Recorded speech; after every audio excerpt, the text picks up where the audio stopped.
Hello guys, ito ang Full HD webcam ng BESDER. 699 pesos ko siya nakuha sa Lazada, baka ngayon more than na yan. USB plug and play siya, Full HD resolution at 30 frames per second, widescreen, tsaka may built-in microphone. Mamaya, itetest natin yung webcam na to. Meron siyang quick manuals sa box niya at nandoon mismo yung webcam. Titingnan natin kung ano ba yung performance nito mamaya, yung microphone niya, kung maganda ba quality niya. By the way, na-adjust yung webcam na to. Pwede rin siya sa tripod. Adjustable talaga siya, flexible. At pwede siyang i-clip sa laptop or monitor nyo. At yung saksakan naman nito ay USB port. Ayan. Kasama na dyan yung mic. Pwede nyo rin siyang i-stand. Depende kung paano nyo gagamitin. Kung anong space nyo sa bahay. Umiilaw yan kapag sinaksak. Ito naman kapag ginagamit yung camera. O ayun. Ang ginagamit kong microphone dito ay yung phone ko. Mamaya, gagamitin natin yung microphone ng webcam. So, ito na yun. Ito yung microphone ng webcam. Ito yung video quality ng ating webcam, BESDER, na nakuha ko sa presyong 699. Ewan ko lang, baka mas mahal na ngayon yun. Kung makikita naman natin, base dun sa advertisement nila, dun sa description nila dun, na 30 frames per second. Mukha naman 30 frames per second. At tinest ko na rin to dun sa website. At totoong 30 frames per second siya at hindi siya delayed.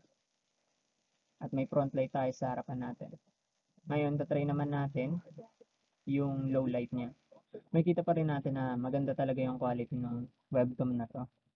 Basta may decent na ilaw ka sa harapan mo. Itatry naman natin yung walang light sa harap natin. Papansin natin na medyo dumilim na. Nagkaroon na siya ng noise. Medyo noisy na talaga siya. Pero good thing naman na hindi delay yung video natin. Unlike sa ibang webcam na kapag naging low light na, nagkakaroon siya ng delay. At hindi mo na minsan masundan yung movement, diba? Hindi na masundan ng camera yung movement dahil sa baba ng frames. Balik na natin. Kung mapapansin nyo, medyo tahimik yung microphone nito. By the way, gamit ko nga palang microphone ay yung microphone ng webcam. Kung mapapansin nyo, tahimik dahil may ginagamit akong software na Chris yung name niya. Ang ginagawa nun is noise cancelling siya ng mga ambient noise sa paligid mo, yung ingay, yung electric fan, kaya hindi siguro rinig yung electric fan, pati yung TV medyo nami-minimize yung tunog. Itatry naman natin yung walang noise cancelling para makita natin yung performance talaga ng mismong microphone ng camera. Ayan, so in-off ko na yung noise cancelling nung software. Makikita natin na rinig yung electric fan pati yung TV. Ngayon, i-on ko ulit para makita natin yung difference. Tsaka kung okay ba sa inyo yung camera o hindi. Hindi ko naririnig eh, syempre. Kayo na yung bahala mag-judge kung pasok sa standards nyo ng camera nyo. Ayan, in-on ko na ulit. At nagkaroon na nung noise cancellation kaya hindi na masyadong rinig yung mga background noise.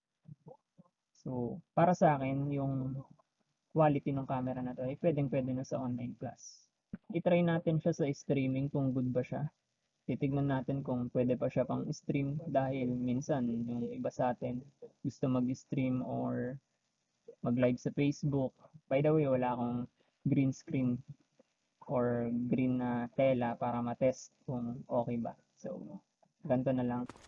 So, ito yung quality niya kapag nag-i-stream. Siguro, mag-iiba yung kung sakaling magkaroon tayo ng green na tela sa likod para mag-green screen. So far, okay naman para sa performance ng camera despite na budget. Patry ko sana yung CSGO kaso may update kaya hindi ko masubukan.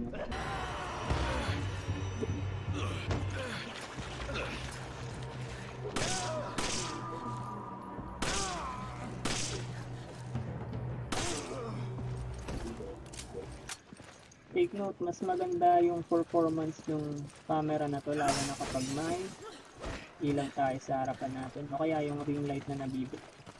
Kaya kung gusto nyong itry yung freeze na software, tayo nyo, kunyari may sa bahay nyo, i-search nyo lang freeze, free yun, pero may usage na kailangan. Kunyari, 120 hours per week ata, hindi ko matandaan. Pero kapag nag-invite ka, kasi may referral din sila. Pag nag-refer ka ng friend, automatic, meron kang 2 months ata na free pro.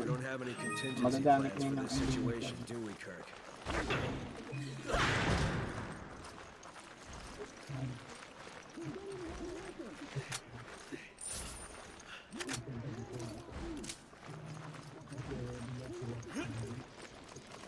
So ayun, yung masasabi niyo sa camera na to, pasok ba siya sa standards nyo, yung camera quality ba okay, yung microphone ba okay, kapag walang noise cancelling ha, kasi syempre gumamit tayo ng noise cancelling kaya medyo na-enhance yung tunog niya, diba?